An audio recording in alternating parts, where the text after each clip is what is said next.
Good morning.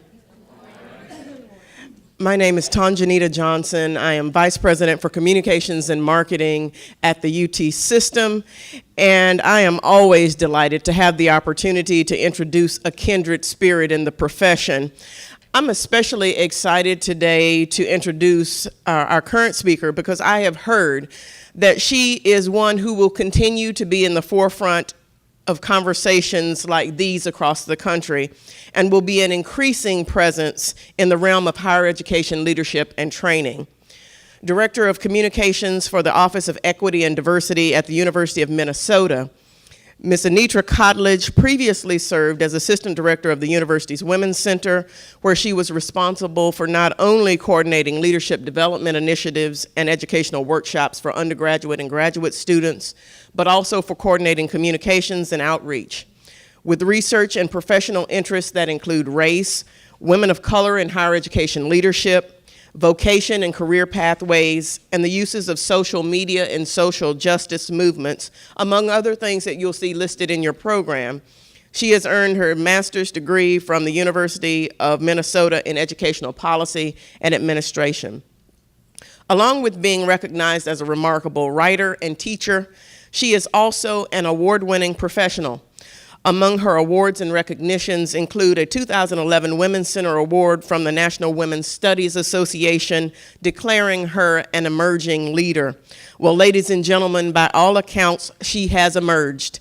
Speaking to us around the topic of communicating our diversity, Anitra Cottledge.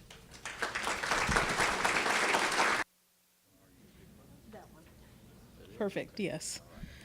All right, thank you, VP Johnson. I mean, that was a really great introduction, and now I feel the pressure to produce, to live up to having emerged already. I feel like I should be like my previous colleagues and say something about my connection to Tennessee.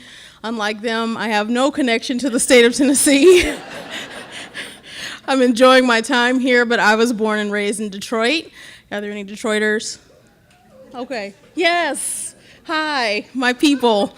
And I did my undergrad at the University of Missouri, Columbia. Any Missourians? Mizzou? Yes, yes. It's always nice to see people that I know or people from similar contexts. So thank you to the planning committee and the DAC for putting this event together. I've enjoyed my opportunity to just listen to some of my colleagues, and I'm happy to be with you here to talk about communicating about issues of equity and diversity. So in our short time together, hopefully you come away with some food for thought and some useful ideas to take back to your local work environments. So I'd like to start off with this quote: "You cannot not communicate." And for those of you like me who are English majors, that double negative might drive you a little nuts. But I love starting out with this quote because I think it really represents, particularly when you're communicating about equity and diversity, both the challenges and the opportunities. So it's a little overwhelming to think about the fact that everything that we do, from the fact that I use my hands a lot when I talk, to what I'm wearing, to how I wear my hair, to my accent or lack thereof, all of that stuff communicates in some way to someone. Even inaction or silence communicates, but it's also, I think, an exciting way to envision what we might do around equity and diversity communications. So let me go back. A few goals in our time together. Normally I do this talk in about 3 hours, so this was a task to squeeze this down into about 30 minutes. But hopefully we have some time to talk about the idea of a diversity brand and understand why it's challenging to create one. I want you to come away recognizing some best practices and identify some strategies for successfully communicating about equity and diversity. And then consider some next steps for yourself as an individual and for your unit or department around communicating around these issues. So I want to start with the idea of brand. I know some people really don't like the word brand. It sounds very corporate. It doesn't really reflect the very human component of what we do. I'm fine with using narrative or story. I'm not married to the word brand. I just use it as a way for us to begin our conversation. So I think of a brand as communication shorthand.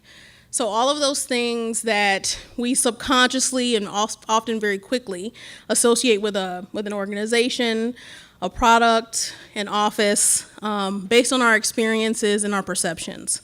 So I'm going to throw up a few iconic brands on screen and ask you what you automatically associate them with. So when you think of Nike or you see Nike or the swoosh, what do you think about? Someone can just yell it out. Just Do It, right? So Just Do It, sports, shoes. So you have these things already in your head. The Red Cross, what do you think? Right, disaster aid, disaster relief, or on campus, sometimes you see the blood mobile if you're doing blood drives. So there's the Red Cross. So when you think about Apple, what do you think about? Okay, I heard laughs, so that's all I heard about. So computers, what was some of the laughter about?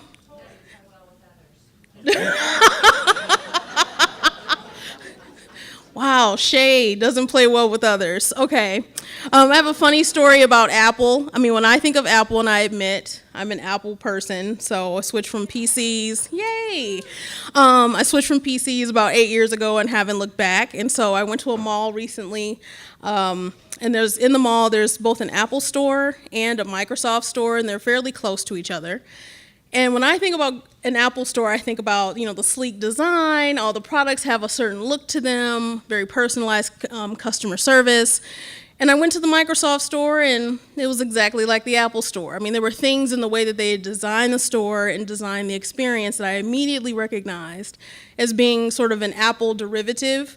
And so I don't need to know the mission or the official mission of Apple to recognize what my experience is when I go into an Apple store, when I see it in a different context.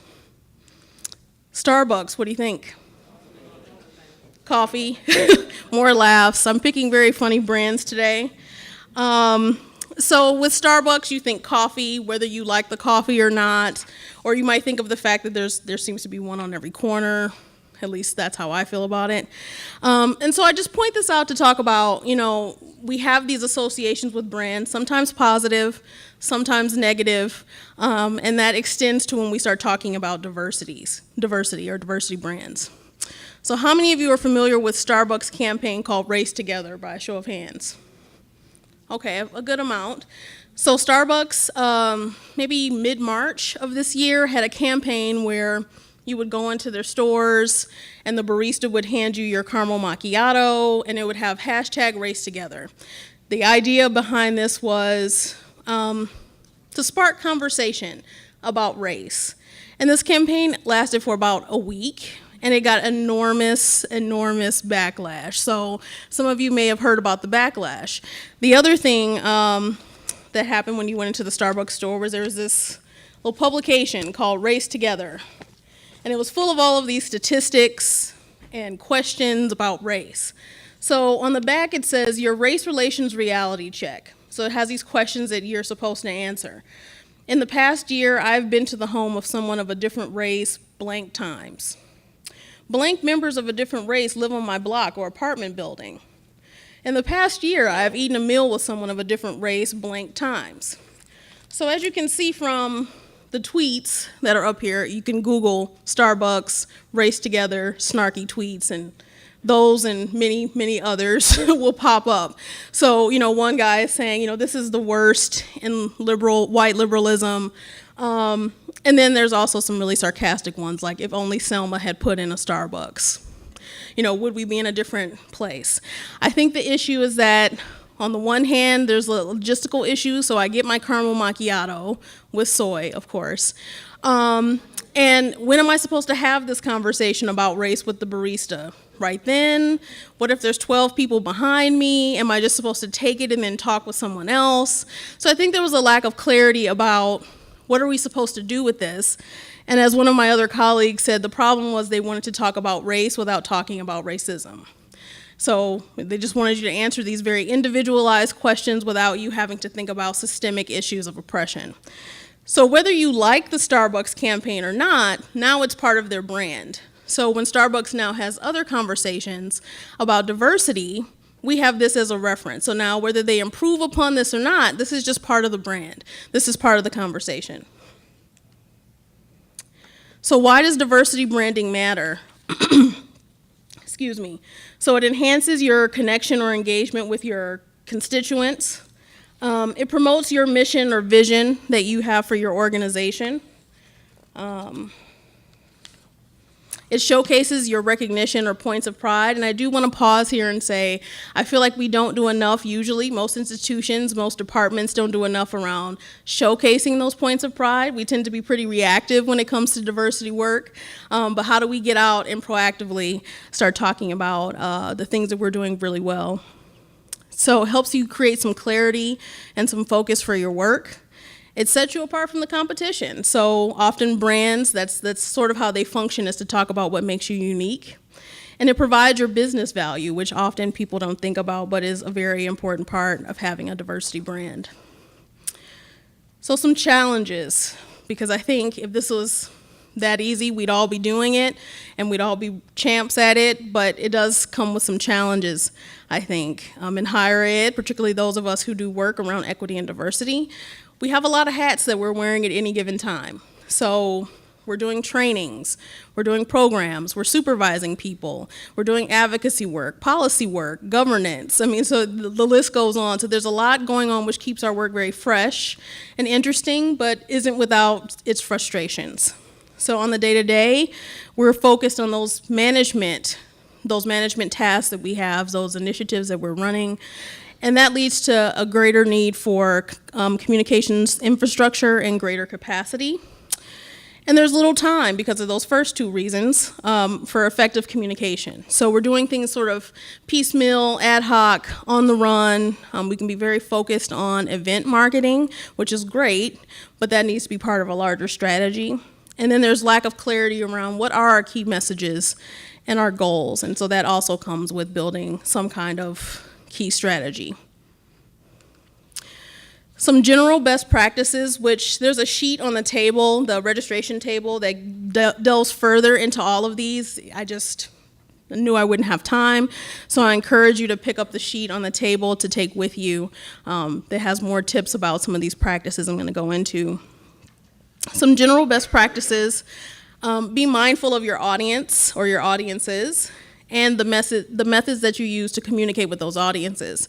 So for any of us, our audiences might be students, staff, faculty, community members, alumni, donors, visitors, and so there's a wide range of people that we're serving at any given time. So you may have one key message, but you may need to employ different methods to communicate with each of those audiences.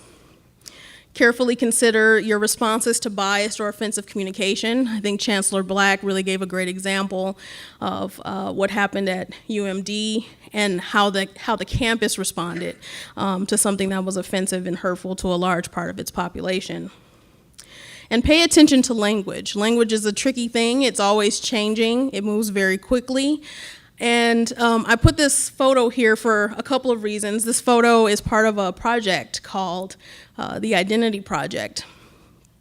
And the photographer, she goes around to major cities around the country doing photography. And she asks people who participate to define themselves in terms of their gender and their sexuality using anywhere from 1 to 5 words. And so the picture that we have here is someone that I'm reading as a woman, and at the bottom of the photo it says gray ace, pansexual, Afro-Latina. And I picked this one, although there are lots of them. I encourage you to go check out the project, because often there are words that we're really familiar with when it comes to identities, and then there are words all the time that pop up that we have no clue what they mean. I had to go look up gray ace. So gray ace actually is a word that describes an identity on the asexuality spectrum, and that was a new word for me. And that happens a lot, where somebody introduces a word that you have no idea what that means, and you may have to do some investigating or some consulting.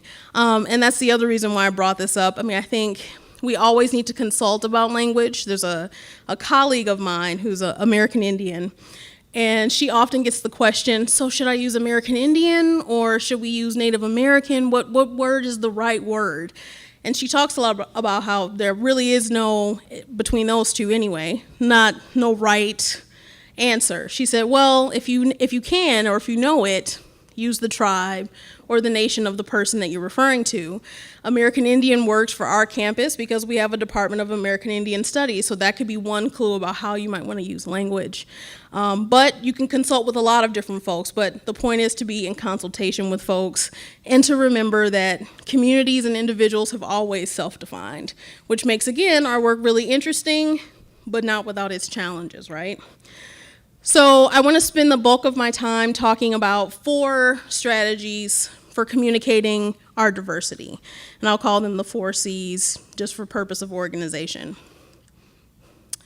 So strategy number 1, congruence. So you want to align your communications plan, your tactics with your organizational values. So if as an organization you value accessibility, but you don't offer maybe a communications document in multiple formats, you might want to think about how do we make our communications just as accessible as we make other things in our organization if that's something that's important to us.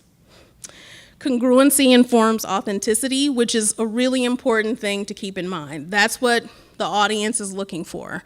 They want you to be authentic. And remember, your audience is very, very savvy. So much like the Race Together piece, no matter what their intentions were, it was clear to a lot of people that they hadn't maybe done some of the intentional work around maybe doing some in-house training or how to facilitate a dialogue around race in America. So, your audience usually can see through and read subtext, so keep in mind that they're really savvy. And there's value in communicating about areas in need of improvement. So it's fine to say, we recognize that we have some issues recruiting and retaining faculty of color. People appreciate that. People appreciate honesty. But if every time you talk about faculty of color, you go back to, we recognize we have an issue with this, then people are going to start to throw tomatoes at you. I mean, they want to know, well, what are you going to do about that? If you say you have something in place, what's the progress? So, I offer that with a caveat to follow through with some action and some progress reports. People want to know. And the piece here that's on the screen is actually from a news story from our campus paper from February. Our office, the Office for Equity and Diversity, launched a new faculty of color retention and recruitment initiative, and so this was a story about this particular initiative. So how are we going to use this? So it's great that it's in the paper, but when our leadership team goes to talk in different contexts about, what are we doing around faculty recruitment, this is something that we can talk about. This is something that can be included in an annual report. So, just be thinking about, how can I, even when things aren't optimal, how can I let people know about the work that's being done in a certain area? Strategy number 2, creativity. This is a big one. I would encourage us all to think beyond brochures and flyers. And those are good things to have. I'm not saying go back to your office, get all of the brochures and the flyers and burn them, because they're good. I mean, brochures and flyers are good, even in the age of social media, and I think especially in the age of social media, to have something that people can physically hold on to and take away with them and refer to later. But it shouldn't be the totality of your whole communications plan or strategy. Don't rely on visual representation or only on visual representation. That too is sort of our go-to when we think about how do we communicate about equity and diversity, how do we represent difference. We tend to go with race because it's very visible, and so how can we show this in a brochure that we're open to all sorts of people, and that's when you get Photoshop scandals and stage photos where you have like the stage multicultural photo where you're like, none of these people ever hang out. They're not a part of the same group. They've never seen each other. There was just a call for some people to show up and take a photo. And again, your audience is savvy. They can read through that. They'll know your culture. They're like, yeah, that person would never, I've never even seen this person over here in the Black Student Union. Like, what? So people know. So try to think beyond, a little bit out of the box about how you want to represent that, particularly around identities that are invisible. So disability. The temptation is there to go to someone who has mobility issues or is a chair user, but there's invisible disabilities as well. What about GLBT identities? Not necessarily visible. So, think about ways that you can show that. Do you have a resource library? What kind of materials do you have? So being creative about how you think about how you want to visually represent something that isn't always just a person. Use profile stories or news stories about points of pride or your signature initiatives, much like this one. So what kind of stories will be written about this summit? And what will that communicate to someone who maybe didn't come to this year's summit, but is interested in coming to next year's summit? So that might draw new people in, new partners in. And think about the ways in which you organize your space and your kind of collaborative relationships that you have in place. And there's a picture here. We have a little note card that talks about guidelines for accessible meetings and events. And it's a really great resource that we share pretty broadly around campus. And so how do you make your meetings and your events accessible? From how you structure your PowerPoint presentation to the space itself. Is there enough room for someone who is a chair user to get up and down the aisles? When someone comes to your reception area in your office, is the reception desk accessible for someone who's in a chair? So there's all these things that you may want to think about. I was just in an event, and the speaker was a very fast talker. And so there was a participant, an audience member down in the front, and he had two interpreters that were helping him understand what was going on. And there was a point where they all just gave up. Even the interpreters were like, you're talking so fast that we can't keep up with you and interpret at the same speed. So it's one thing to offer accommodations, but also think about, are people actually going to be able to still get the gist of what you want them to get, even with the accommodation? So think about ways that you might show that commitment to equity and diversity. Strategy number 3, collaboration. Collaboration. No, seriously, collaboration. If you come away with nothing, collaboration is huge. I think the work that we do in higher ed is all about relationships, and that extends to communications. So how do you build communications partnerships?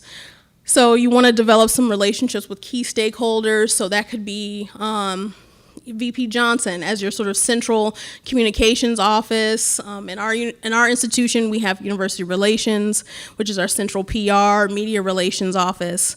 Think about departments that you could also partner with. Your communication studies department, journalism, media studies. The picture that's here is a story that ran in our alumni magazine. And it's about our multicultural and our Black Greeks. I had a meeting with the editor of the alumni magazine, and I said, as an alum of our institution, I never see any equity and diversity related stories. I'm just gonna go out on a limb that other people like me who are from diverse communities want to see some of their stories reflected back to them. And so I pitched her a number of different ideas, this being one of them. And this is the one that she decided to go with for that issue, for the upcoming issue. And we got great response on this from current staff and students and faculty, but also from alums who wrote in and said, oh my God, this was my initiating chapter. It's great to see someone talk about, the Greek revival on campus. And so, that all began with just a meeting, and here are some ideas. Can you run with it? Do you have the capacity to run with that? Leverage your in-house expertise. Usually in almost every office or every division, there's somebody who's secretly on the low, really great with social media, is a photographer on the side, is great with design. And so how do you figure out who those people are in environments where we're asked to do more with less? So keeping in mind, you may not be able to hire an actual person, but how do you leverage that in-house expertise and identify, but also create systems so that you can reward some of that expertise? And then work collaboratively to address issues or crises. I'm sure none of you have ever had one of these issues or crises that just pop up and take over your life. But when they do, it's really great to be able to touch base with the partners that you've already cultivated: campus police, student affairs, your sexual assault office, athletics, and be able to say, okay, this is happening. Lend me your expertise for how we might address this, And also partners help you proactively identify emerging issues. So, as something is on the horizon, it's great to be able to have someone you can call and say, hey, I know there's about to be a protest over in your area. You might want to think about doing this, or, we need to have a meeting to figure out what our strategy is going to be. So definitely figure out, who those key partners and stakeholders are. Last strategy is to check in. So you've done all of these things, you've built the partnerships, you've met with media personnel. Is it working? And you have to assess your strategies to see if they're doing what you wanted them to do in the first place. So that could be really quantitative. You could track number of stories placed and then differentiate how many of those stories are positive stories and how many are erroneous, not so positive stories. Again, I'm sure something none of you have any experience with at all. But positive stories, negative stories, social media followers is a popular one to track, program attendees, website hits. So there's lots of quantitative metrics that you can track, and it doesn't have to be really complicated. Open up Excel, make some columns, fit some time in, 30 minutes or so at the end of each month to track what's been happening. So those are also useful things that you can use later or repurpose in other reports or programs or things like that. It can also be really qualitative. So, maybe your issue is you feel like people don't know enough about what your office does. I used to get that a lot when I worked in the Women's Center. We would be at new student orientation and someone and their parent would come by and they're like, so, what do you do? Like, why are you important? That's exactly the question I used to get. And so we actually came up with a form that went into all of our orientation packets that was called Why We Need a Women's Center, and talked about all the things that we do and sort of our added value. And that's the way that we chose to address some of that opinions about what we do and who we are and is there awareness. So that could be something that you also track in terms of metrics. You could track strategic collaborations. Collaborations, again, are super important and help enhance what you do. So are there some new collaborations that happen as a result of a communications campaign that you have or some other work that you're doing? And of course, policy and program changes and what role your communications played in that.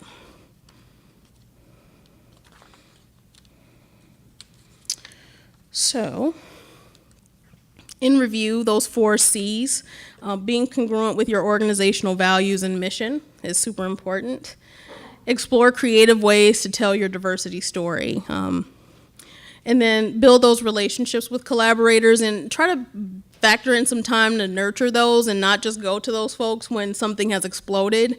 But, in the sort of lulls when nothing huge or, out of control is going on, because they really do enhance the way that you communicate and bring new things and perspectives to your communications. And then check in regularly to see if your communication strategies are actually meeting your goals. Is there something that you need to change midstream that you thought would work, but it's not working? So having some kind of mechanism, even if it's really bare bones, to check in with yourself, your plan, your organization. And then next steps. Typically when I do this, I have people in small groups, if they're sitting at tables, sort of get together and talk about, okay, so we've heard all of this information.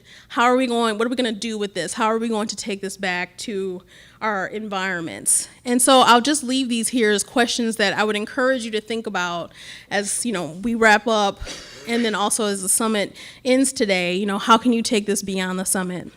So consider a context where you might be involved in communicating about equity and diversity. So it could be in your own unit or department. It could be for your institution broadly. It could be an initiative that you're involved in, maybe a large event like this that you're involved in planning, or your own personal commitment. Maybe there's an area that you feel like, I'd really like to learn more about social media. So I have you think about 2 questions. Number 1, what are and should be the next steps around communicating a commitment to equity and diversity? So again, what does that look like? Is that about, I think I'd like to explore a partnership with someone.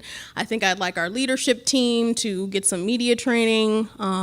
I'd like to take a training about something, et cetera, et cetera. And then what role can you specifically play in that work? So depending on where you're located in the institution, that could look a lot of different ways. Sometimes that's as simple as there's a book, or there's this article, I'm gonna go read about race together, I'm gonna, pick up this book or take this training about graphic design. It could be lots of different things, but think about something manageable and realistic that you yourself as an individual can do to move the work forward. So that is a very quick version of a much longer conversation, an ongoing conversation. And I know we need to have some time for questions and answers, and I'm also the person that's standing between you and lunch. And so I know what it is to I'm hungry, and would this person just stop talking now? So that I don't get trampled by hungry people, and there is enough time for discussion. I've left my contact information here in case you have questions, and I'll be around all day, so if you have questions, I'm happy to answer them. And my Twitter handle, I tweet pretty infrequently, but if you do tweet, I will respond. So I want to thank you for your time and attention, and that was a lot of information, and I'm happy to answer whatever questions you might have. Thank you. Yep.